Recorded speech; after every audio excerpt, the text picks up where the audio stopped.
Get ready to enter the jungle, because today we're going deep, deep, deep into the Predator franchise. That's right. We're talking about the iconic alien hunter, the one with the thermal vision. You know, the one with a taste for human spines. You asked for the complete rundown of this sci-fi horror saga, Yeah. and, well, we're here to deliver. Everything from the original 80s classic. To the latest installment. We're going to unpack it all. So grab your mud masks. And sharpen your wrist blades. Because they're about to get wild. And we're not just talking about the movies themselves. Oh, no, no, no. Your sources for this deep dive. Packed with fascinating behind-the-scenes details, critical analysis, even some fan theories that might surprise you. What we're really trying to answer here is, what makes a great Predator film? What are those ingredients that elevate these movies from, just standard action flicks to, like, truly memorable pieces of sci-fi horror? And after we go through all this, you tell us, do you agree? Do you agree with the consensus on the best and worst of the franchise? Yeah, tell us what you think. It's a question that's, well, it's more complicated than it might seem on the surface. To truly understand the Predator franchise, I think you have to look at its evolution.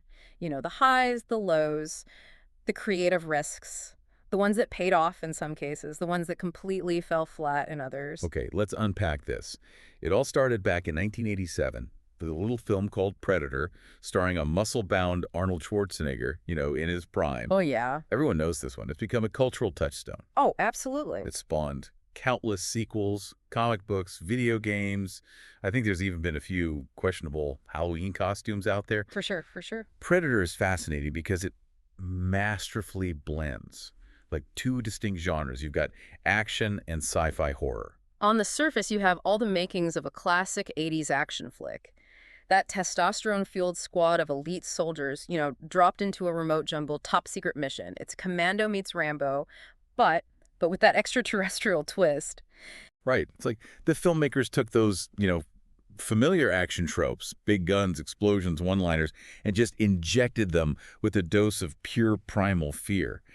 And speaking of those one-liners, I mean, you can't talk about Predator without mentioning those classic Arnold Schwarzenegger moments. Exactly. If it bleeds, we can kill it. Pure gold. A line that it perfectly captures the film's initial tone. Confident, brash, almost invincible. But then the film, slowly, methodically, it strips away that confidence as the Predator starts picking off the soldiers one by one. Yeah. We see these hardened warriors at the top of their game, reduced to, terrified prey, completely outmatched by an enemy they can't even see. And that's where the brilliance of Predator's horror elements, that's where it really shines through. Yeah. Director John McTiernan, he uses that jungle setting to his advantage, creates this atmosphere of claustrophobia and dread. The dense foliage, it becomes a character itself, concealing the Predator, just amplifying that sense of unseen danger. That feeling of being hunted, of being completely vulnerable in this hostile environment, that's what elevates Predator above a simple monster movie, right? It's true. We're not just watching a creature feature. We're experiencing the psychological torment of these characters as they realize just how outmatched they are. Even the way the Predator is revealed gradually throughout the film, it adds to the suspense. We see glimpses of its thermal vision. We hear those chilling clicks, those growls. But it's not until that final confrontation that we truly understand, this creature's terrifying power. And don't even get me started on the behind-the-scenes drama. It's wild to think that this iconic film almost didn't get made. Oh, it's true. Budget constraints and notoriously difficult filming conditions in the Mexican jungle, it almost shut down production. Really? Oh, yeah. Yeah. In fact, your sources mentioned that actor Richard Chaves, who played Poncho, had a serious allergic reaction to fire ants, almost had to be replaced. Wow, talk about a close call. Can you imagine someone else delivering those classic Poncho lines? Get to the chopper. Makes you wonder how those casting changes might have altered the film's dynamic. Speaking of casting, did you know Jean-Claude Van Damme was originally cast as the Predator? Seriously, now that's a deep dive revelation if I ever heard one. It's true. He was even on set for a short time, but ultimately the filmmakers decided to go in a different direction.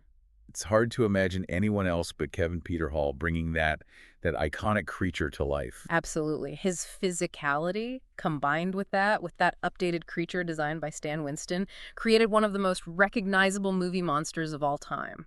So Predator sets the bar pretty high for the franchise. It blends action, horror, and even some surprisingly effective, like, character development into a tight, suspenseful package. Mm-hmm. But as with any successful film, the inevitable question arose. How do you follow up a classic? That's where things get really interesting. Instead of simply replicating the formula of the original, Predator 2 takes a bold leap, Oh, okay. transplanting the action from the claustrophobic jungles of Central America to the sprawling urban jungle of Los Angeles. Right, 1997. Instead of a band of elite soldiers, we have Danny Glover as Lieutenant Mike Harrigan, hardened L.A. cop, caught in this deadly game of cat and mouse with the Predator, trading in, the lush green foliage for gritty concrete and neon lights. I mean, that was a gamble. Definitely a gamble. And opinions on whether it paid off, they're about as divided as the Predator's trophy collection. Some critics and fans found the urban setting to be a refreshing change of pace, Yeah. while others felt it lacked that, primal atmosphere that made the original so effective. Yeah, you've got the sweltering heat, gang violence, city on the brink. Not exactly the same vibe as a remote jungle. What's fascinating about Predator 2, though, is how it tries to recapture the themes of the original, but within this completely new context. Okay. You still have that idea of humans being hunted by this technologically superior predator, but, this time it's playing out against the backdrop of urban decay and social unrest. And let's not forget that infamous train seizure scene. Definitely a memorable moment, to say the least. It's a scene that perfectly encapsulates the film's, over-the-top, almost operatic approach to action and violence. It's like director Stephen Hopkins took the subtle tension of the original and just cranked it up to 11. Right. Yeah. Predator 2 also introduces us to this concept of different predator tribes, each with its own code of honor, its own hunting rituals, that revelation that there's a whole society of these creatures, not just a lone wolf. It adds a layer of mythology that the franchise would continue to explore in later installments. And of course, we can't forget that jaw-dropping ending. Uh-huh. You know what I'm talking about, the alien skull. Oh, yeah. That single prop revealed in the Predator's trophy case. I mean, it blew the minds of fans, hinted at this much larger universe waiting to be explored. That one moment, just a simple visual cue, it opened up this Pandora's box of possibilities. It's no surprise that it eventually led to, the Alien versus Predator crossover films. Speaking of which, those crossovers, a whole other beast entirely. We've got Alien versus Predator in 2004 Yep. and AVP Requiem in 2007.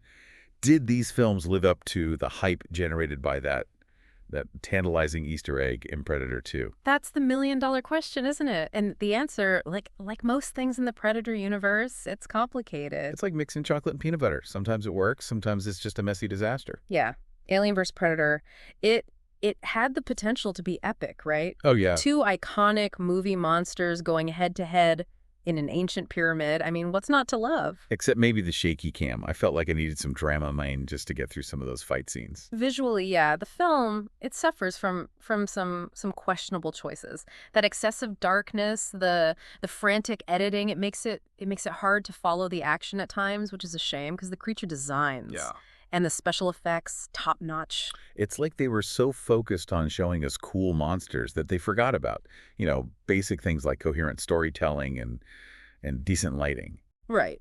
And the plot itself, riddled with inconsistencies, especially regarding the, established timelines of both the Alien and Predator franchises. Yeah, I remember walking out of the theater feeling more confused than entertained. But hey, at least we got to see a Predator and a Xenomorph duke it out. That's true. I'll give it that.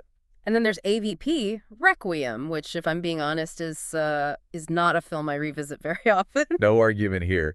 It's like someone took everything that was wrong with AVP, amplified it tenfold, and then just unleashed it on an unsuspecting public. It's excessively dark, literally and figuratively. The gore is relentless, the characters forgettable, and the plot convoluted as a xenomorph's digestive system. I do remember that Predalien creature, though. Yeah. It's like this Frankensteinian hybrid of the two creatures, but, not in a good way. Right. It felt more like a marketing gimmick than a well-thought-out addition to either franchise. And let's be honest, it looked like something a teenager would design in their bedroom after too much Mountain Dew. Okay, so the AVP films, a bit of a mixed bag. But even with those missteps, the Predator franchise still had some fight left in it, right? Yeah. After those AVP detours, it felt like the franchise needed to find its way back to its roots a little bit. Yeah. So 2010, we got Predators, A film that, attempted to recapture that raw intensity, that suspense of the original Predator, but with, a few new twists.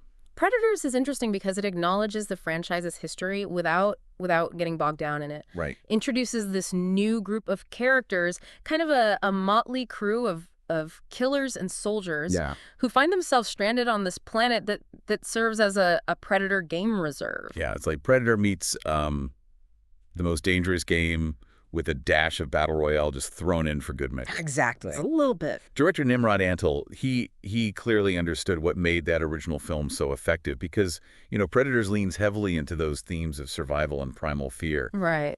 These characters are thrown into this nightmarish situation, forced to rely on their instincts, on their cunning, just to survive against, a seemingly unstoppable enemy.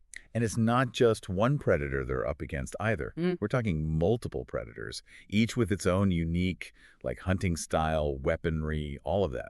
The film introduces the concept of, get this, super predators. Oh, boy. Larger, more vicious predators Yeah. who see the classic predators as weak or even dishonorable. Wow. This idea of different predator classes, each with its own hierarchy, its own code of conduct, it adds another layer of complexity to the predator mythology. It's a shame that Predators, for all its strengths, feels somewhat forgettable in the grand scheme of the franchise. It's a solid action horror film. It has some genuinely tense moments, but it doesn't quite reach those same heights as the original or even, Predator 2. It's a film that plays it safe, sticking closely to that established formula without taking too many risks. And while that approach, it delivers a satisfying enough action experience, it lacks that element of surprise that made those earlier films so impactful. Then in 2018, we got The Predator, a film that, it promised this bold reinvention of the franchise, Right. but ultimately left a lot of fans disappointed. Yeah. What's your take on this one? Where did The Predator go wrong?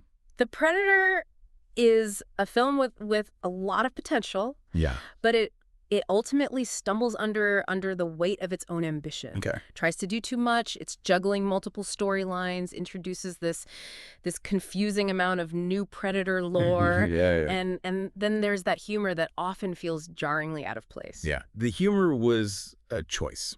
Let's just put it that way. It feels like director Shane Black, who's known for his sharp wit, his action comedy sensibilities. He wanted to bring this more irreverent tone to the franchise, but the tonal shifts, they're often jarring, and it undermines the film's attempts to build suspense and horror.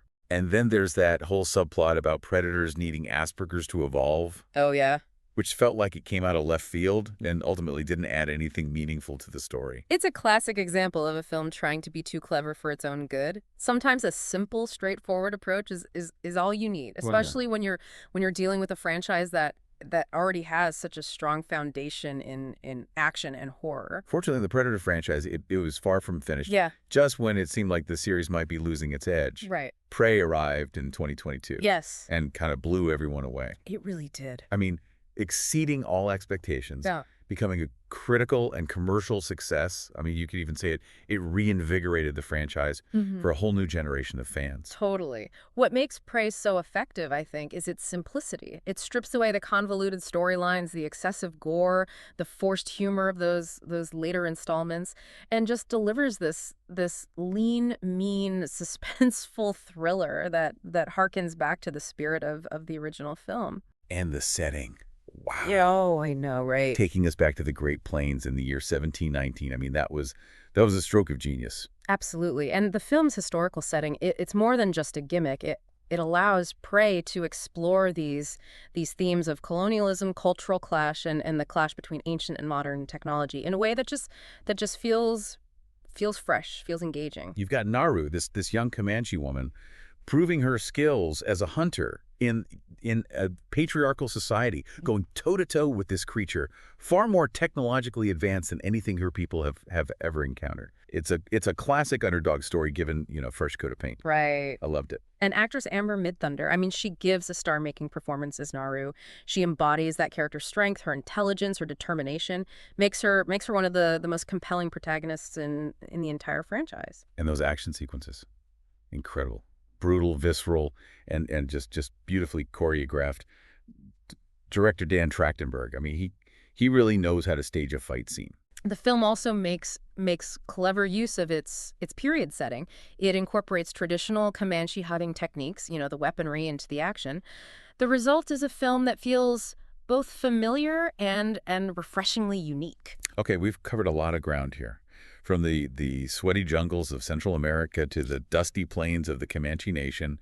I mean, what have we learned about the Predator franchise? Right. What are those key ingredients that make a great Predator film? I think the most successful Predator films are those that understand that delicate balance between action and horror. When those elements are firing on all cylinders, Yeah. you get a truly thrilling and terrifying cinematic experience. Yeah, it's not just about the monsters, the guns, or the explosions. It's about the characters, the atmosphere, that feeling of being hunted by something truly formidable. And when a Predator film gets those things right, it can be a truly unforgettable experience. Well said. So what does all of this tell us about the future of the Predator franchise? Right. Does Prey's success signal, a return to simpler, more character-driven stories? Mhm. Will we see more historical settings? Or are we due for another crossover event that throws everything we thought we knew right out the window? Only time will tell. Right. But one thing is for sure. Yeah. The Predator franchise, it's resilient. It's been through its fair share of ups and downs, but it always seems to find a way to claw its way back from the brink. As long as there are filmmakers out there with fresh ideas, Mhm. and a passion for these iconic creatures, I have a feeling we'll be seeing that Predator's, chilling visage on screen for years to come. Absolutely. And what about you listening? What kind of Predator film would you like to see next? Yes. Let us know. Because ultimately, the future of this franchise, it lies in the hands and the imaginations of the fans. That's right. And that wraps up our deep dive into the Predator franchise. Thanks for coming along for the ride. Yeah, thanks everyone. It's been a wild one. We'll catch you next time on the deep dive, where we'll be exploring another fascinating topic. Until then, stay curious, stay informed, and for heaven's sake, if you're ever in the jungle and you hear something clicking, run.